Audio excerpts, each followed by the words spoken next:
अस्सलाम वालेकुम, मेरा नाम है रबिया इकबाल और आप देख रहे हैं मेरा channel Biorap. Most important short question and long question of wild life. आज की इस वीडियो में हम बेसिकली गेस्ट पेपर मैंने बनाया 6 सेमेस्टर के स्टूडेंट के लिए। ऐसे स्टूडेंट जो 6 सेमेस्टर में है और वाइल्ड लाइफ उनका सब्जेक्ट है, उनके लिए ये गुड न्यूज़ है कि उन्हें इस वीडियो को देखने के बाद किसी भी पास्ट पेपर को खोलने की ज़रूरत नहीं पड़ेगी। ठीक है, और इस वीडियो में आपको जितने भी क्वेश्चन हैं डिस्कस किए जाएंगे, आपके साथ लिटिल कॉन्सेप्ट दिया जाएगा आपको।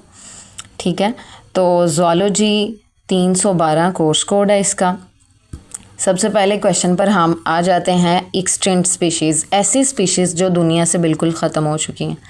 नेक्स्ट क्वेश्चन है type of biodiversity. Type of biodiversity में हमारे पास आ जाता है basically genetic diversity, species diversity, ecosystem diversity. और नेक्स्ट क्वेश्चन है हमारा define national parks. National parks ऐसे एरिया जहाँ पे जो एनिमल हैं जो इंडेंजर हो रहे हैं उन्हें प्रोटेक्ट किया जाता है। ठीक है, like Deosai national park, Ayubia national park. ठीक, फिर आ जाता है हमारे पास ecological niche. Ecological niche, eco से पता चल रहा है कि इकोसिस्टम, नीच से हमें पता चलता है कि एक एनिमल एक इकोसिस्टम से में रहते हुए कैसे सर्वाइव कर रहा है, क्या क्या वो काम कर रहा है और कैसे रहता है उस जगह पे। ठीक है, फिर आ जाता है डिफाइन वेटलैंड। वेटलैंड हमें लैंड से पता चल रहा है कि एक एरिया वेट, वहाँ पे पानी वगैरह होगा, लाइक मार्शी या स्वाम्पी एरियाज। ठीक, अब मार्शी और स्वाम्पी एरियाज़ में ना होता क्या है, ये एरियाज़ इनमें ना साल में किसी एक हिस्से, साल के किसी एक हिस्से में ना ये जगह जो है ना ये पानी से भरी रहती है। ठीक है, इसीलिए इन्हें वेटलैंड कह रहे होते हैं। फिर नेक्स्ट क्वेश्चन है हमारे पास WWF-P, world wide fund for nature Pakistan. ये एक ऑर्गेनाइजेशन है जो फंडिंग करती है पाकिस्तान को। ठीक है, डिफरेंट जो एनिमल को प्रोटेक्ट करने के लिए। नेक्स्ट आ जाता है डिफाइन एंडेंजर स्पीशीज़। ऐसी स्पीशीज़ जो नापायद होने के करीब हैं। ठीक है, ऐसे होगा अगर उन्हें ज़्यादा देर तक अब प्रोटेक्ट ना किया गया तो हो सकता है कि वो भी ख़त्म हो जाए। What is a Ramsar site? Ramsar site अब इंटरनेशनली फेमस जो वेटलैंड है ना उन्हें हम बेसिकली रामसर साइट्स कह रहे होते हैं। नेक्स्ट क्वेश्चन है what is IUCN, international union convention for nature. ठीक है, ये बेसिकली एक ऑर्गेनाइजेशन जहाँ पे एनिमल को प्रोटेक्ट करने के लिए डिफरेंट रूल्स एंड रेगुलेशंस बनाएंगे। ठीक है, रेड लिस्ट बनाएगी कि कौन से जो एनिमल हैं वो ख़त्म होने के करीब हैं, एंडेंजर हैं, कौन से एक्सटिंक्ट हो चुके हैं। देन आ जाता है what is a game reserves. Game हमें पता चल रहा है कि यहाँ पे हो सकता है कि हमारे पास शिकार करना, ठीक है, एनिमल्स का गेम रिजर्व्स। अब ये ऐसे प्रोटेक्टेड एरिया हैं जहाँ पे सिर्फ वो बंदा शिकार कर सकता है जिसके पास लाइसेंस हो। ठीक है, लाइसेंस के अलावा यहाँ पे बंदा आ भी नहीं सकता, शिकार भी नहीं कर सकता। ठीक है, और अगर कोई जो ऑफिसर है वो इस तरह का काम करता है किसी बाहरी बंदे के साथ मिलकर तो उसे सज़ा भी मिलती है। ठीक है, नेक्स्ट क्वेश्चन आता है what is a stochastic habitat. अब ये एक ऐसा हैबिटेट है जहाँ का जो इन्वायरमेंट है अचानक ख़राब हो जाता है। ठीक है, अचानक बदल जाता है। अब आ जाता है हमारे पास 2 positive value of wild life. Positive value of wild life एक ये है कि ये इकोसिस्टम को बैलेंस रखती हैं। ठीक है, और कल्चरल लाइक हमारे पास अब हमारे पाकिस्तान में है इंडस डॉल्फिन है। ठीक है, हिमालयन मस्क डियर है, मारखोर है। ठीक है, ये ऐसे जानवर हैं जो सिर्फ इसी एरिया में स्पेसिफिकली पाए जा रहे हैं। ठीक है, इसी एरिया में पाए जा रहे हैं तो इसका मतलब है कि बाहरी लोग आके इसे देख रहे हैं, विज़िट कर रहे हैं, टूरिज़म ये बढ़ा। ठीक, नेक्स्ट आ जाता है डिफाइन स्कैट। स्कैट बेसिकली यूँ कह लें कि एक एरिया है, वहाँ पे जो रहते हैं ना जानवर, उनका माल गोबर, उनकी पॉटी वगैरह, साइंटिस्ट क्या करते हैं, उनके माल गोबर को लेते हैं। ठीक है, उनकी पॉटी को लेते हैं, उस पर रिसर्च करते हैं। अगर तो वो पॉटी ठीक है, मतलब उसकी कंसंट्रेशन जो है वो ठीक है, तो इससे 2 चीज़ें पता चलती हैं। एक ये पता चलती है कि इस एरिया में जानवर जो हैं वो खा क्या रहे हैं। ठीक है, आया वो सेफ़ इन्वायरमेंट में हैं या फिर उनकी इन्वायरमेंट पोल्यूटेड है, या एक ये पता चलता है कि इस पूरे एरिया में कितने जो जानवर हैं वो रह रहे हैं। ठीक। अब आ जाता है differentiate between home range and territory. Home range, home से पता चल रहा है कि एक एनिमल का घर, उसमें वो खाता है, पीता है, सोता है, रहता है, ठीक है। इसमें क्या होता है कि कोई दूसरा एनिमल आ भी सकता है, लाइक यूँ कह लें कि हमारी होम रेंज होती है, हम क्या करते हैं, हम अपने घर में खा भी रहे होते हैं, पी भी रहे होते हैं, फिर हमारे घर मेहमान भी आते हैं, ठीक है। तो ये हो गया होम रेंज। फर्स्ट करें, अब टेरिटरी की तरफ आते हैं। टेरिटरी भी वही एरिया है, होम रेंज वाला एरिया है, लेकिन फ़र्ज़ करें कि हम अपने घर रह रहे हैं और हमारे घर पे किसी ने हमला किया, तो अब हम अपने घर को डिफेंड करेंगे ना। बिल्कुल एनिमल भी इसी तरह अपनी वो होम रेंज को जब डिफेंड करते हैं ना, होम रेंज से के अराउंड जो एरिया होता है उसे जब वो प्रोटेक्ट करते हैं, डिफेंड करते हैं अगेंस्ट एन अदर एनिमल, तो ये चीज़ टेरिटरी कहलाती है, ठीक है। डिफरेंट एनिमल ये उन्हें साइन देते हैं कि भाई इधर नहीं आना, हमारे एरिया में आने की ज़रूरत नहीं है। देन आ जाता है scientific importance of wild life. Scientifically हम डिफरेंट जो है एनिमल्स, उनसे मेडिसिन ले रहे हैं, ठीक है। उनकी जो स्किन है उससे बहुत सारी चीज़ें बन रही हैं, और भी बहुत सारे मामलात हो जाते हैं साइंटिफिक में। फिर आ जाता है हमारे पास एंडेमिक स्पीशीज़ और एक्जॉटिक स्पीशीज़। एंडेमिक स्पीशीज़ यूँ कह लें कि एक ऐसा एरिया, लोकल स्पीशी है, वो सिर्फ इसी रीजन में पाई जा रही है, इसी एरिया में पाई जा रही है, इसके अलावा दुनिया के किसी और हिस्से में नहीं पाई जाती, ये होंगी एंडेमिक स्पीशी। अब एक्जॉटिक स्पीशीज़ ऐसी स्पीशीज़ होती हैं कि फ़र्ज़ करें हमारे जो साइंटिस्ट थे या कुछ इंसान थे, वो क्या गए, बाहर के मुल्क गए, लाइक ऑस्ट्रेलिया गए, वहाँ से वो ऑस्ट्रेलियन रैबिट लेकर आए, ठीक है। तो लाइक हमारे पाकिस्तान की तो नहीं है पैदावार, मतलब यहाँ से तो नहीं है, नेटिव यहाँ की नहीं है वो। तो अब क्या होगा, बेसिकली वो जो बाहर के मुल्क से लेकर आई गई स्पीशी है एनिमल की, उसे बेसिकली यहाँ पे हमने कहा कि एक्जॉटिक स्पीशी होती है, ठीक है। अब आ जाते हैं differentiate between extinct and extinct in wild, ठीक है। एक्सटिंक्ट, उन्होंने कहा एक्सटिंक्ट और एक्सटिंक्ट इन वाइल्ड, इसमें डिफरेंस करें। अब एक्सटिंक्ट का मतलब होता है कि ये जो एनिमल की स्पीशी है ना, ये पूरी दुनिया में ख़त्म हो चुकी है, ठीक है। अगर हम एक्सटिंक्ट इन वाइल्ड की बात करें तो आ जाता है कि ये जो स्पीशी है ना, जानवर की, एनिमल की स्पीशी है, ये सिर्फ जंगलात में ख़त्म हुई है, ठीक है। लेकिन जो कुछ बच गए हैं, लाइक उन्हें हमने प्रोटेक्टिव एरियाज़ में रखा हुआ, कैप्टिव एरियाज़ लाइक जूज़ में, ठीक है, सेंचुरीज़ में रखा हुआ है उन्हें, ठीक है। तो ये होते हैं एक्सटिंक्ट इन वाइल्ड, यानी कि जंगल से ख़त्म हो गया लेकिन हमने जू में रखी हुई हैं वो। अब नेक्स्ट की तरफ आ जाते हैं। Next question, carrying capacity. फ़र्ज़ करें कि एक एरिया, ठीक है, ये एक एरिया हमारे पास, ठीक है, यहाँ पे जो जानवर रह रहे हैं, फ़र्ज़ करें यहाँ पे 50 जानवर रह रहे हैं, अगर ये 50 से ज़्यादा हो जाएं तो क्या होगा, इस एरिया में जो फूड है वो ख़त्म हो जाएगी जल्दी, ठीक है, पानी ख़त्म हो जाएगा, फिर कैनिबलिज्म स्टार्ट हो जाएगा, एनिमल एक दूसरे को मारना स्टार्ट कर देंगे और फिर एक दूसरे का गोश्त खाएंगे। नेक्स्ट आता है 2 negative wild life values.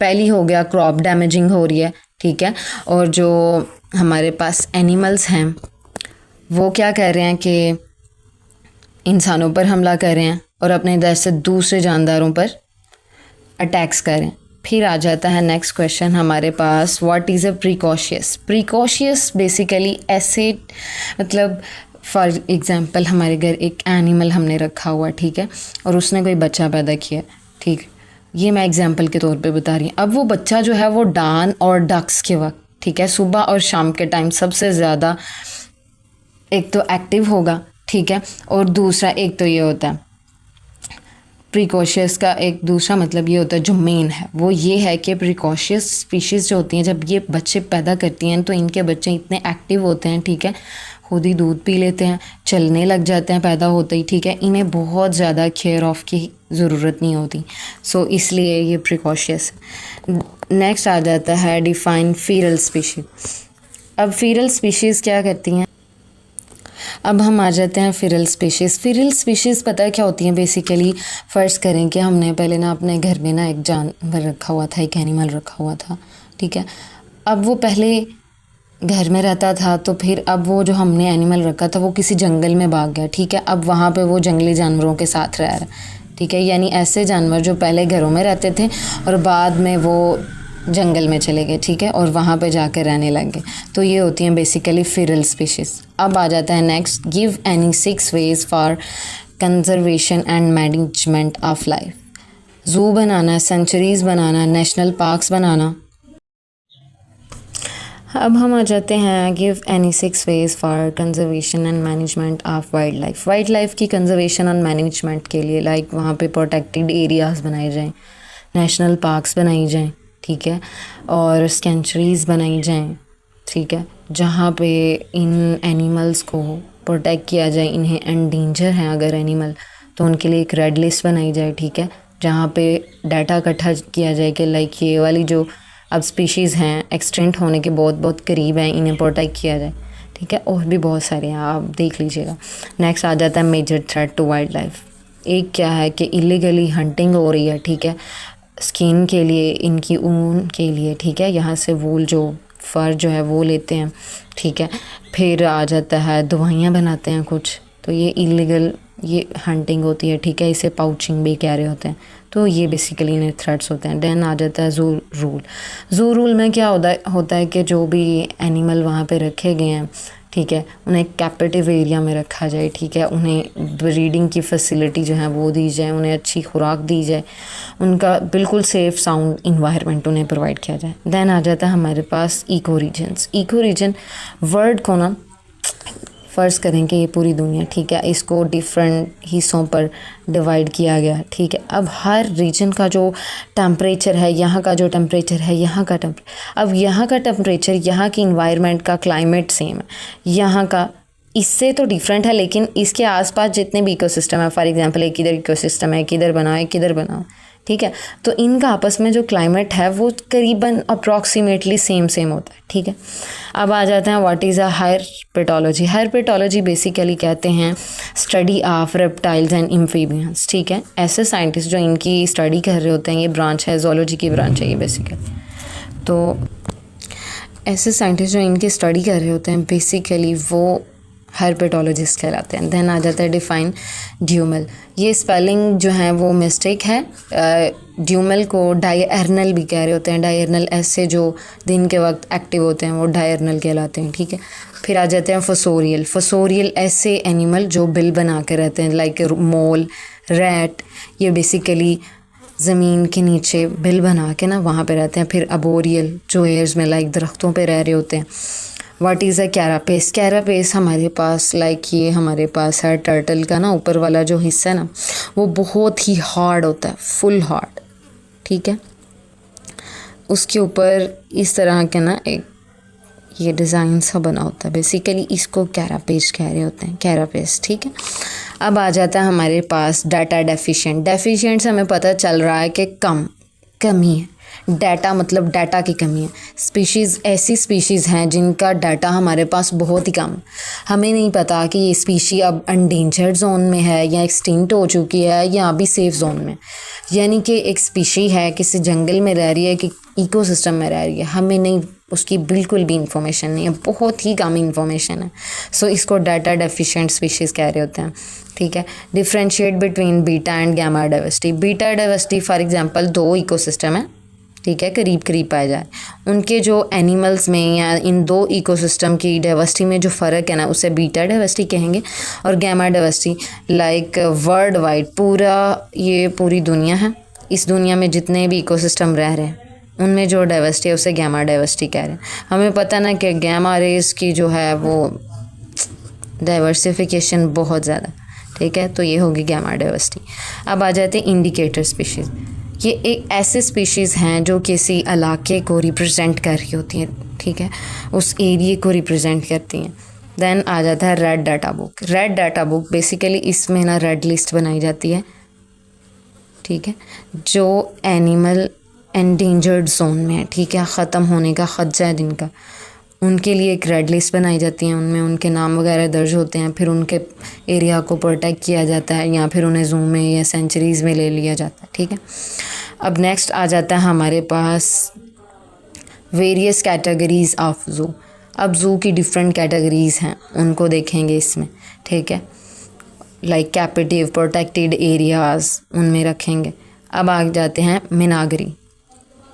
मीनागरी basically ये ना पुराने वक्त ओल्ड लोग जो अमीर थे ना ओल्ड अमीर लोगों ने ना अपनी पसंद के लिए ना, अपने शौक़ के लिए ज़ू बनाए होते थे छोटे छोटे, ठीक है। डिफरेंट एनिमल्स को रखा होता था अपनी शौक़ के लिए, लोगों को दिखाने के लिए, ठीक है। इन्हें मेनागिर कहते हैं। अब आ जाते हैं फिलोपैट्री। फिलोपैट्री क्या होता है? क्या आप में से कोई बता सकता है? मैं भी बताती हूँ। फिलोपैट्री लाइक एक ऐसी जगह है, ऐसे जानवर बेसिकली ये होते हैं कि जहाँ पे ये पैदा हुए थे ना, वहाँ पे वापस आके ना ये ब्रीडिंग करना स्टार्ट करते हैं, अपने घर वापस आते हैं। लाइक टर्टल जो होते हैं, ठीक है, ये सी की बीच पे, ठीक है, जो पेरेंट टर्टल होते हैं वो इन्हें सी की बीच पे ना लेकर जाते हैं, ठीक है, इनके एग्स को। अब ये बड़े होकर पानी में चले जाते हैं, ठीक है। जब ये ब्रीडिंग की स्टेज पर आते हैं, ठीक है, इन्होंने ब्रीडिंग करना होती है, तो क्या होता है, ये वापस सी बीच पर आते हैं, ठीक है, वहाँ पे ब्रीडिंग करते हैं। तो ऐसे एनिमल को बेसिकली कह रहे होते हैं फिलोपैट्री, ठीक है। अगला आ जाता है what is a site. Site क्या होती है? क्या आप में से कोई बता सकता है? कमेंट में बताइएगा। Site, Convention on International Trade in Endangered Species of Wild Fauna and Flora, ठीक है। लाइक यूँ कह लें कि जो जानवर हैं, एनिमल हैं या प्लांट हैं, ठीक है, अगर वो ख़तरे में, तो उनका मुतालबा किया जाता है इंटरनेशनली कि हमने इनको बचाना है, ठीक है, इस एनिमल को बचाना है, इस प्लांट को बचाना है। तो जब वो बचा लेते हैं तो इनका बेसिकली एक तिजारत करते हैं, ठीक है, डिफरेंट कंट्रीज़ आपस में। तो ये होता है बेसिकली साइट। अब हम आ जाते हैं अपने नेक्स्ट क्वेश्चन की तरफ। Enlist illegally various categories of zoo. यहाँ पे इलीगल नहीं आना चाहिए, आना चाहिए वेरियस, हाँ, various categories, different categories of zoo, वो बता दें, ठीक है। तो नेक्स्ट क्वेश्चन है enlist illegal trade wild life species in Pakistan. अब मारखोर, ठीक है, इंडस डॉल्फिन, ठीक है, houbara bustard, Himalayan musk deer, इनकी बेसिकली, इन जो स्पीशीज़ है ना, इनकी बेसिकली इलीगली ट्रेडिंग हो रही है। पाकिस्तान के डिफरेंट जो लोग हैं, पैसे की खातिर इतनी यूनिक स्पीशीज़ जो इसी एरिया के हैं सिर्फ, उन्हें महंगे दामों में बाहर की कंट्रीज़ को बेच देते हैं। अब नेक्स्ट क्वेश्चन है differentiate between estuarine and lake estuarine type of wetland. Estuarine ये एक ऐसी जगह है जहाँ पे हमारा जो रिवर है बेसिकली,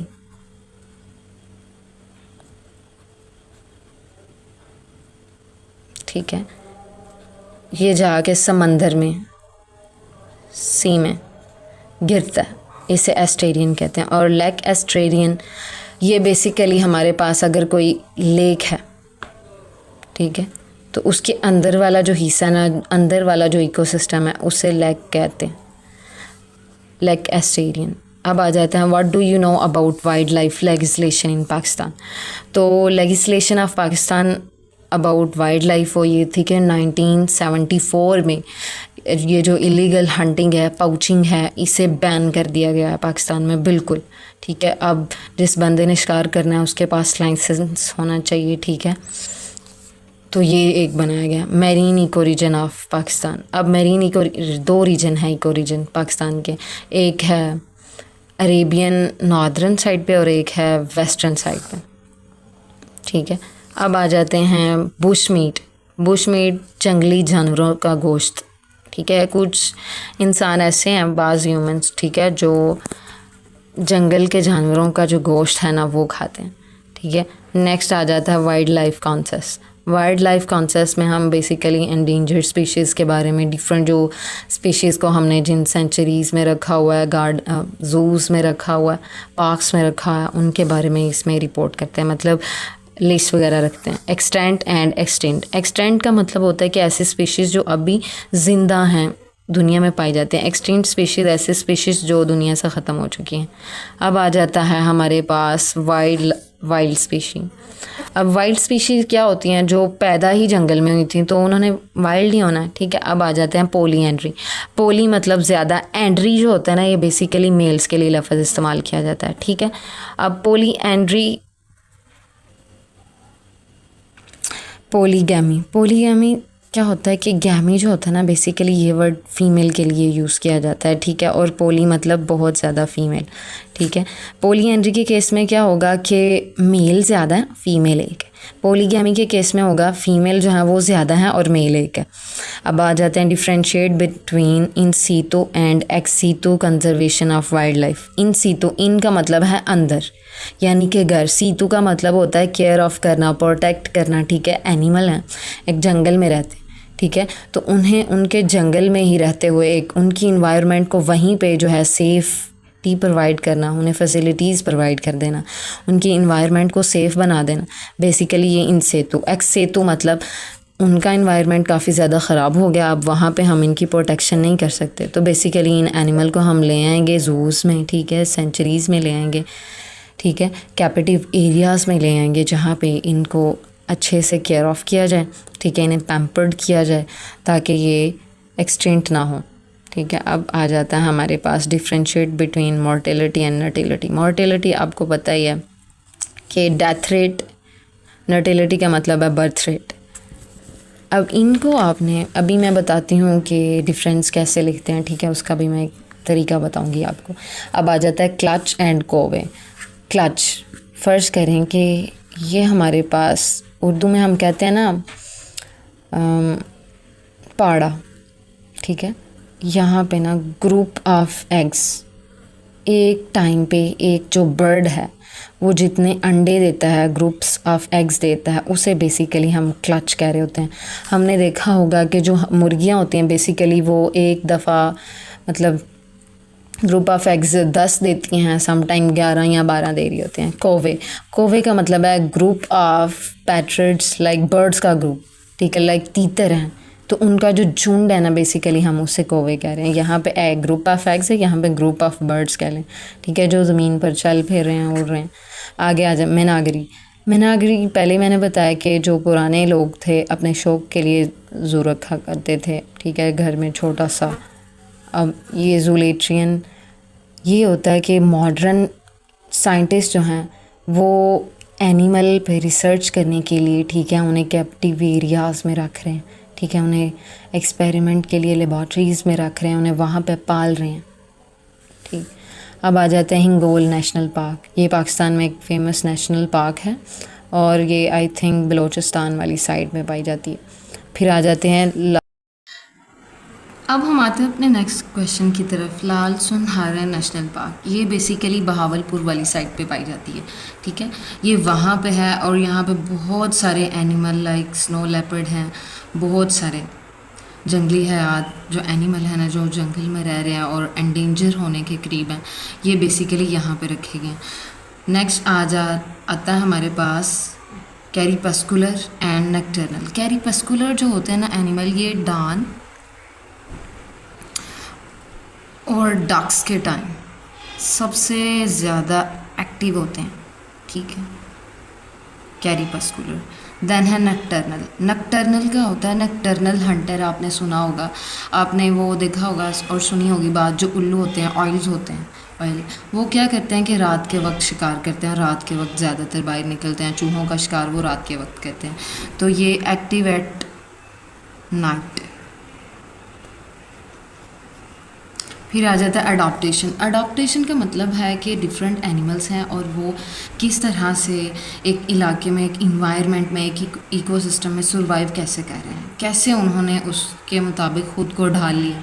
आपने वो डार्विन की थ्योरी पढ़ी होगी, ठीक है, डार्विन फिंचेस पढ़ी होंगी, वो कैसे कैसे उन फिंचेस ने ख़ुद को डेवलप कर लिया according to their environment. So basically इसमें हम अडॉप्टेशन में ये लिख सकते हैं। फिर आ जाता है हमारे पास what is as species and ecotone. Ecotone में होता है क्या, एक तरफ होता है ग्रासलैंड और दूसरी तरफ हमारे पास होता है फॉरेस्ट, ठीक है। अब ग्रासलैंड और फॉरेस्ट, फॉर एग्जांपल ये आप समझ लें ग्रासलैंड है और ये हमारे पास है फॉरेस्ट, इसके दरमियान ये जो बेसिकली हमारे पास एक इन्वायरमेंट, मुश्तरका इन्वायरमेंट बन जाता है, ठीक है, कम्बिनेशन ऑफ इन्वायरमेंट बन जाता है, बेसिकली ये इकोटोन होता है, ठीक है। और इस इकोटोन में जो एनिमल रहता है, वो एज स्पीशी कहलाती है। ठीक है, ये एज स्पीशी होती है, ये दो तरह की इन्वायरमेंट से ना फ़ायदा उठा रहे होते हैं। ये at the same time grassland से भी फ़ायदा उठाते हैं और at the same time forest से भी। ठीक, अब हम आ जाते हैं टैमिंग और होमिंग में। टैमिंग क्या होता है कि जितने भी एनिमल हैं जो जंगलात में रहते हैं, ठीक है, वो जंगलात में रहते हैं, वहाँ पे जो एनिमल हैं उनको ला कर ना इंसान के ज़रिए से लाया जाता है, उनके कंट्रोल में लाया जाता है। ठीक है, लाइक जैसे पेट, जैसे बहुत सारे आपने सर्कस में देखे होंगे शेर वगैरह, उन्हें सुधाया जाता है। ठीक है, बिल्कुल इसी तरह ये टैमिंग में आ जाता है।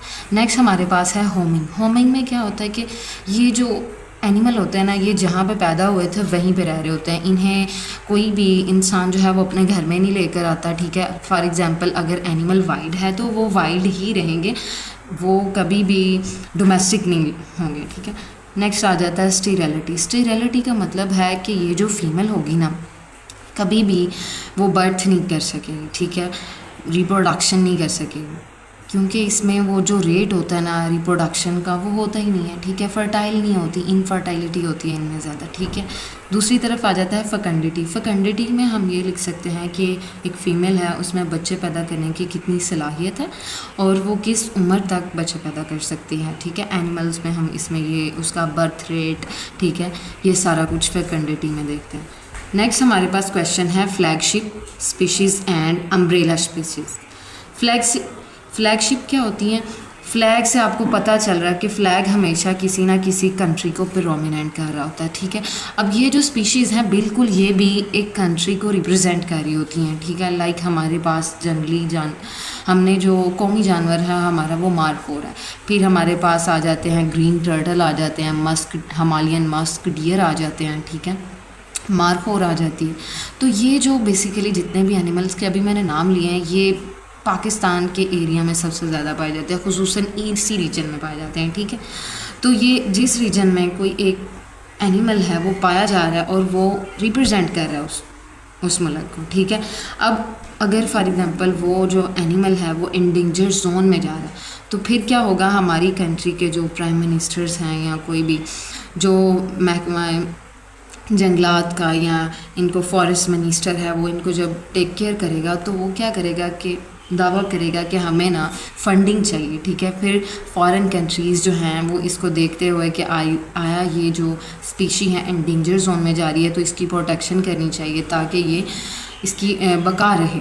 ठीक, सो इस ऐसी स्पीशीज़ को हम फ्लैगशिप स्पीशीज़ कह रहे होते हैं। नेक्स्ट हमारे पास है एम्ब्रेला स्पीशीज़। एम्ब्रेला स्पीशीज़ ऐसी होती हैं, आपने देखा होगा कि ये मैंने एक अम्ब्रेला बनाई है। ठीक है, ये अम्ब्रेला हमारी। अब अम्ब्रेला हम तब यूज़ करते हैं जब रेन होती है। ऐसा ही है, रेन होती है, फॉर एग्ज़ाम्पल ये कोई मैन खड़ा है। ठीक है, ये कोई मैन खड़ा है, उसने अपने ऊपर छतरी ली हुई है। अब बारिश ये जो आ रही है, बारिश आ रही है, एक तो ये बंदा जो है जो खड़ा है छतरी के नीचे वो तो प्रोटेक्ट हो रहा है। अब ये जो इधर आसपास ये जो खाली जगह ये भी प्रोटेक्ट हो रही है बारिश से। बिल्कुल यही काम होता है एम्ब्रेला स्पीशीज़ का। जब ये एंडेंजर जोन की तरफ जा रही होती हैं तो साइंटिस्ट या डिफरेंट जो इनका टेक केयर ऑफ करने वाले पर्सनस होते हैं वो क्या करते हैं, इन्हें प्रोटेक्ट करने के साथ साथ वो पूरा जो एरिया जहाँ पे ये रह रहे होते हैं ना, उस सारे एरिए को ये प्रोटेक्ट करते हैं। ठीक है, इससे क्या होता है, आप यूँ कह लें कि ऐसी स्पीशीज़ जिनको प्रोटेक्ट करना हो और उनकी प्रोटेक्शन के लिए उनको प्रोटेक्ट करने के साथ साथ उस पूरे इकोसिस्टम की, पूरे इन्वायरमेंट की जो प्रोटेक्शन है वो की जाए, तो बेसिकली ये होती हैं अम्ब्रेला स्पीशीज़। नेक्स्ट हमारे पास है दोसाई है एंड अयूबिया नेशनल पार्क्स हैं। ये नेशनल पार्क्स बेसिकली हमारे पास जो एनिमल होते हैं जो एंडेंजर जोन में जा रहे हैं, जो वाइल्ड में तो ख़त्म हो रहे हैं, तो उन्हें प्रोटेक्ट करने के लिए, उनकी सर्वाइवल के लिए फिर हमारी ये जो गवर्नमेंट्स हैं इन्होंने डिफरेंट नेशनल पार्क्स बनाए। तो यहाँ तक होते हैं हमारे कंप्लीट